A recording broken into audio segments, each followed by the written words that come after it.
Hello everyone, and welcome to what I think will be the final part of A Monster's Insight. For this, I'm not gonna lie, I looked up the guide for Chapter 3 because last time I played, I kept getting a void ending, and we want to try and finish this game, so I looked up a guide. And I will be following that guide to try and get an actual ending. I'm keeping the result I got from the second chapter, so I believe that the ending we get will be a win condition, draft condition, win condition ending. So yeah, let's remember your time. Interesting. The tech holds me in a somewhat high regard, considering I'm doing the same work as them. Yeah, I wanted to see me in a high regard. But if that's going to be the case, who else does Tech hold in high regards? Perhaps the earworms that it recruits?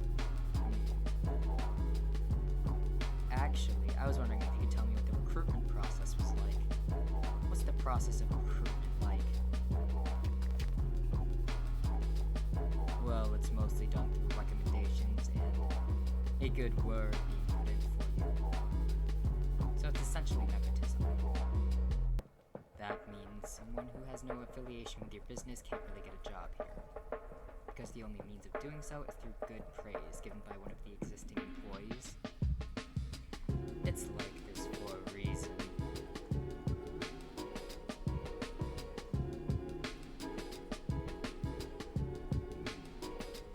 We're a tight-knit family here. So, no you're not. You know how outsiders can be. They mess up the whole dynamic.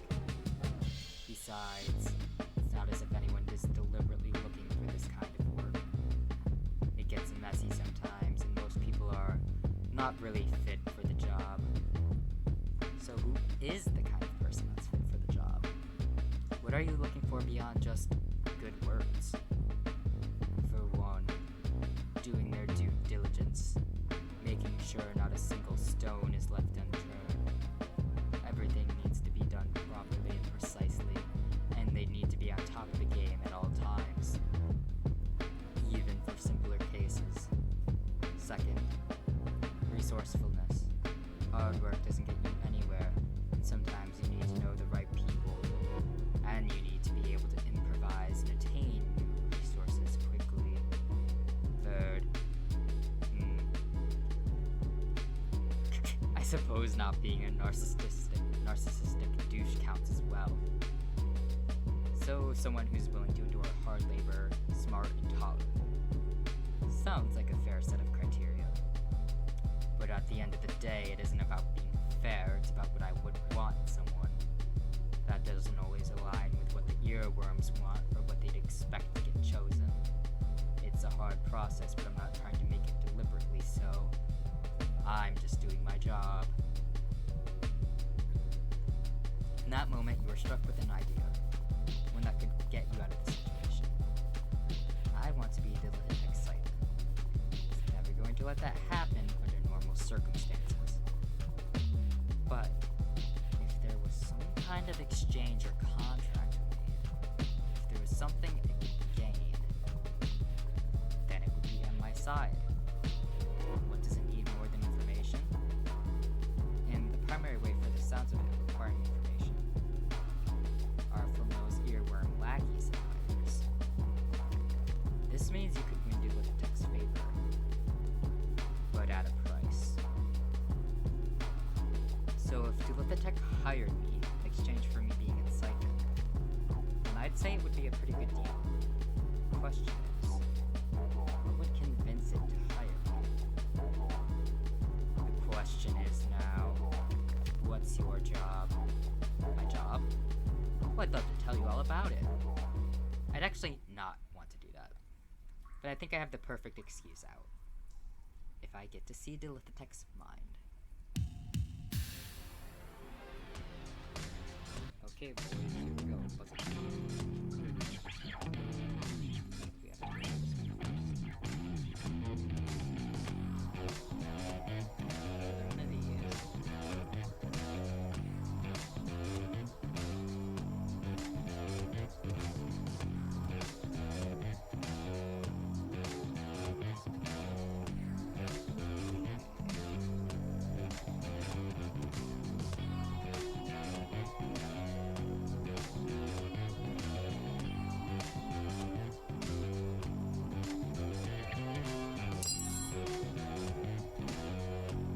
Ah.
As soon as you exit the mind of Dulithitek, you hear a bellowing roar erupt from its mouth.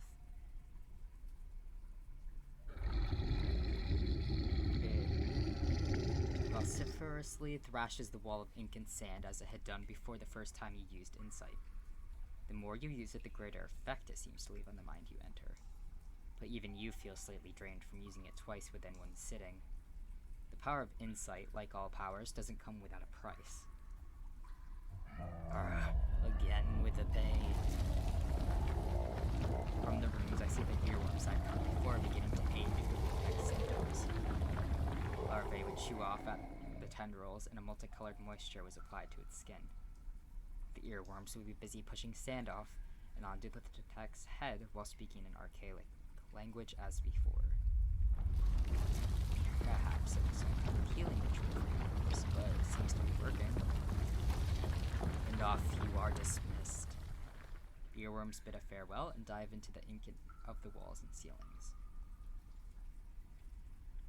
Oh, ha ha ha. Not you. You are not going anywhere. It points all of its tendrils at me. The exact same pain twice in a row, and it only occurs when you are here. I don't think this is a coincidence, would you say? Dulithitek, I think this must all be some kind of misunderstanding. Misunderstanding what? Perhaps you suffer two incidents of the same pain concurrently. Because you were afflicted by some sort of illness? An unnoticed disease?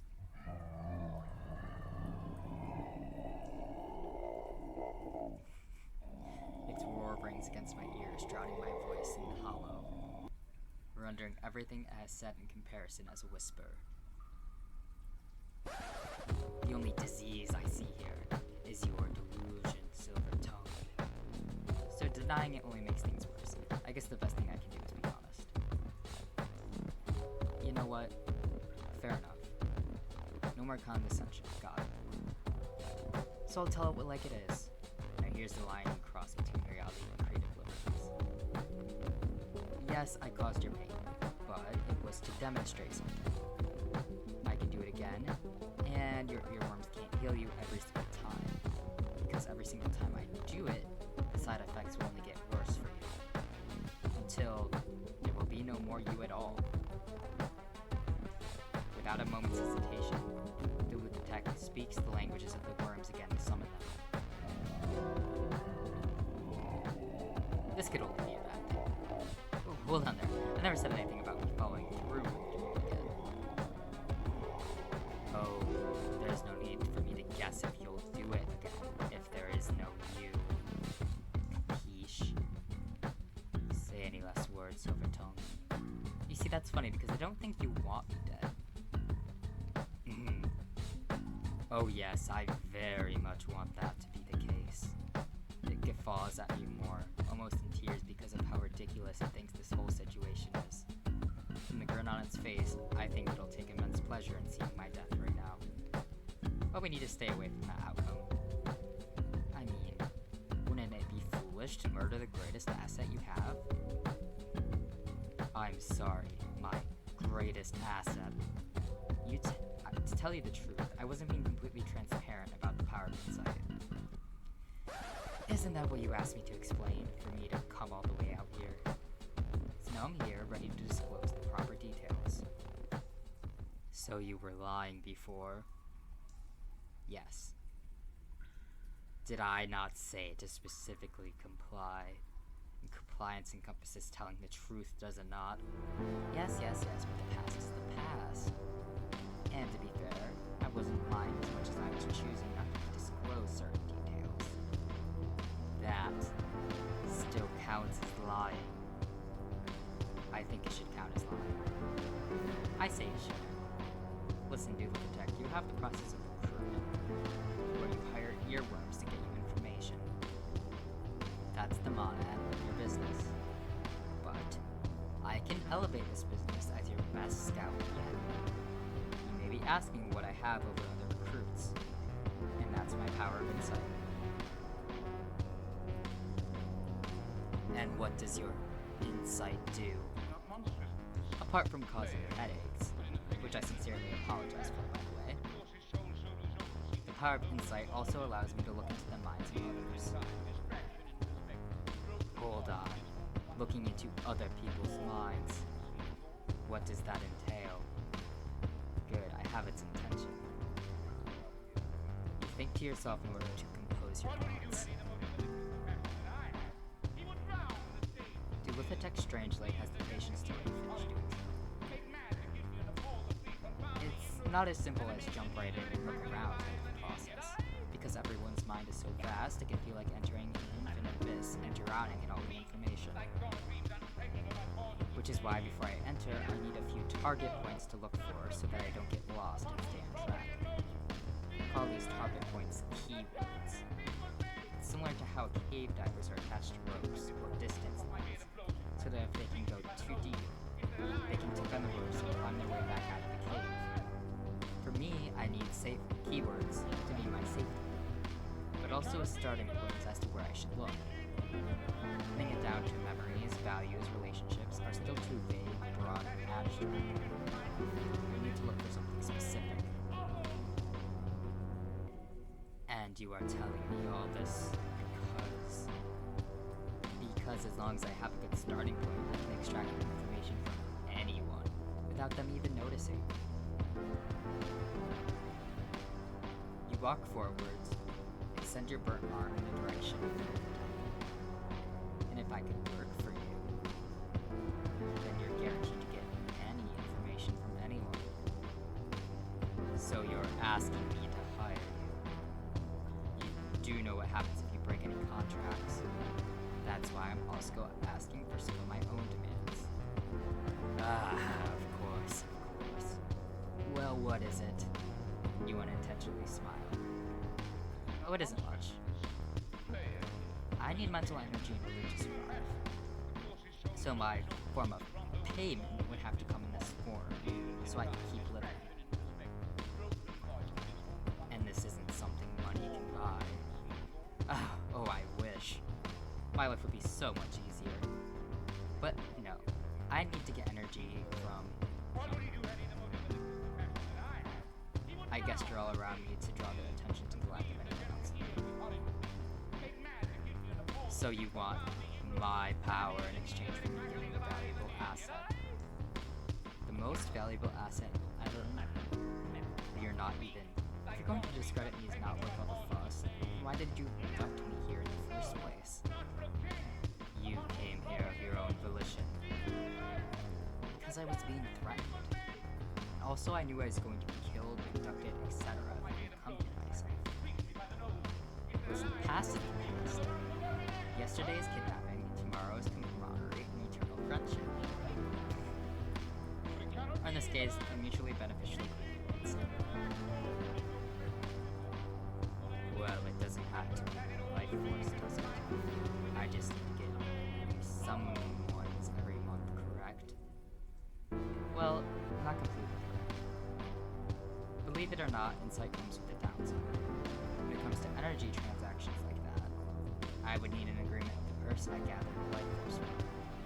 So if he abducted someone here and asked me to take their soul, I couldn't do it if they never gave me their core. I'd need permission, so to speak. The Withertech wraps its tail around its torso, sliding past the scales like a mosaic. I can hear the rattle of the skin as it hissed and moaned. Then what about my earworms? How would they fare? For what if I let you take the mental energy from my earworms instead of me? I think you're the only one here who gave me the supply I need.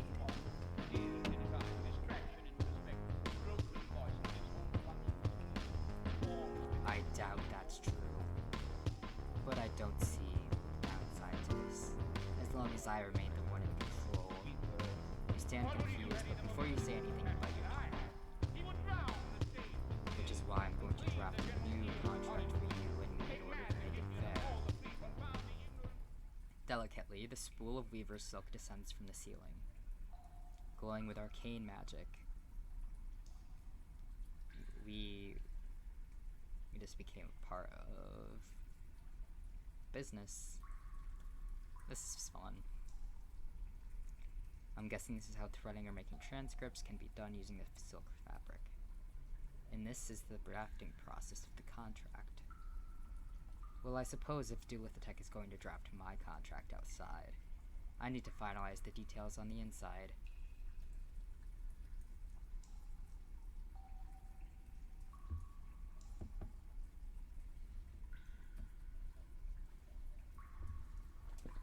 Okay. Using your power of insight, enter the mind of Duelithotech. You will leave your mark on their mind, which can say anything you want. Oh, this is my favorite part. A signature, a keyword, or perhaps it's a word that's meaningful to you. I hope we don't have, like, any downsides. Okay, last time I put, like, poggers or something.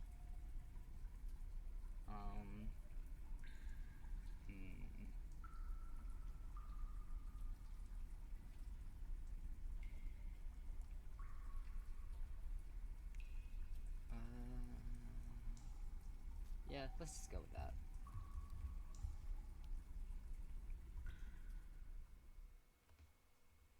That's like a signature of some sorts. Meaning that I can siphon their mental energy at any time as long as the connection is maintained. Congratulations. You've successfully won Duelithotech's favor. After a conversation, I quickly exited Duelithotech's underground to get up on the surface of Solus. It was scorching, humid, and dead into the middle of the night. People passed by, but nobody looked. All of them should have been Duelithotech's earworm lackeys. However, they seemed to resemble inconspicuous monsters. Anodyne, hardly noticeable. Their figures melt into the atmosphere as the sand mist melts into the dark blotched sky. I suppose this is what I wanted, but there's this feeling where I don't know what's going to happen next. There's no fear, no anticipation, no curiosity. Just the feeling of emptiness that needs to be filled. I turned to see the sundial eye planted in the middle of Solus. There was a tingling in my feet, an emptiness encompassing the air. The midwinter sandstorm is approaching soon. I knew then that I had to go. It was a long walk back home.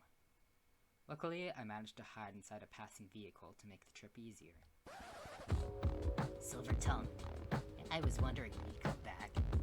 The detective took a while, but I've got it in the bag. Wait, I'm sorry. What happened? Apparently they wanted to get some information out of me, but it turns out I ended up being recycled. I thought you were only focusing on great terrors. I was, and still plan to do so, my small friend. But I couldn't resist the opportunity that was right in front of me. I start laughing. Honest to Hall, I didn't think I could have pulled it off. I guess I can be a little greedy sometimes. But it was still extremely risky. We shouldn't tempt fate. What on earth do you think the detective could possibly do to me? Well, let's see. It knows your address, your sources, and... Also you. What? It knows about me, too. Hey, Silver Tongue, it was nice knowing you. But I think I need to be someone else's parasite. Yeah. KT bangs against the jar to try and budge it out the door. The jar barely even shovels a certain centimeter. KT, you're not getting out of here. Parasite sighs. I know. Maybe you're right. Besides, what can that earworm do anyway? A few days go by. Atop the Silesian Oculus spire, Warzinki, the clairvoyant, the head honcho of Solus, reigns supreme. I feel the Gaelic crisp sand and dust press against my skin, wrapping the weaves of my scarf against my body. I look up to the tower. Almost so close I can taste it. Warzinki is the first old tear that I've managed to get a hold of. There's no difference in power between the great and old tears. It's a matter of what they survey. Great tears are responsible for people. Dark tears are responsible for concepts. And old tears are responsible for lands and regions. Turns out, Korzinki and an associate of Fernwes were quite close. If I get my fingers around Korzinki, it means my hand's all over Solus. Just as you're about to open the spire's gates, you feel a grip on your back.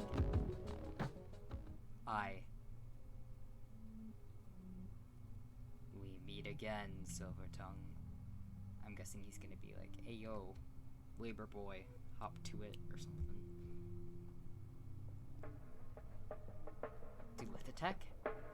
What are you doing here? I could ask you the same thing, but we already know what's going to happen. Wait, how did you put a hand on me? You don't have hands. Oh.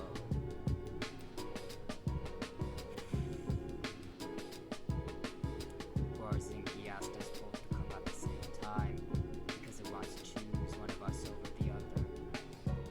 Only one of us can gain its favor. I start grinning. I've already beaten you once before. How well did we read that contract? Shouldn't it be hard to do the same again? Well, guess what, Silvertongue? I've learned from your tricks. You won't outsmart me again. We'll see about that. Suddenly, the Oculus Spire's gates open, beckoning the both of you to enter the tower. The two of you turn to face each other. May the best monster win. I think that Dilithotech and Silvertongue should kiss. Two monsters entwined, pass me by. May the best monster win. And with that, you both take a step inside. For him, it'd be a slither. He doesn't have. Ooh. Moon. Interesting.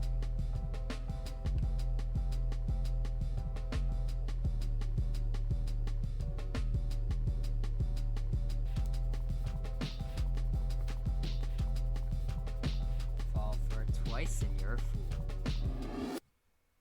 Alright, we finally completed Monsters Insight. There are many more endings to get. If anyone is actually interested in me playing through all of them, then maybe I will, but I highly doubt it. So for now, this will be it. Thank you guys so much for watching, and I will see you with more Minecraft content soon, actually. So yeah, thanks for watching. Bye.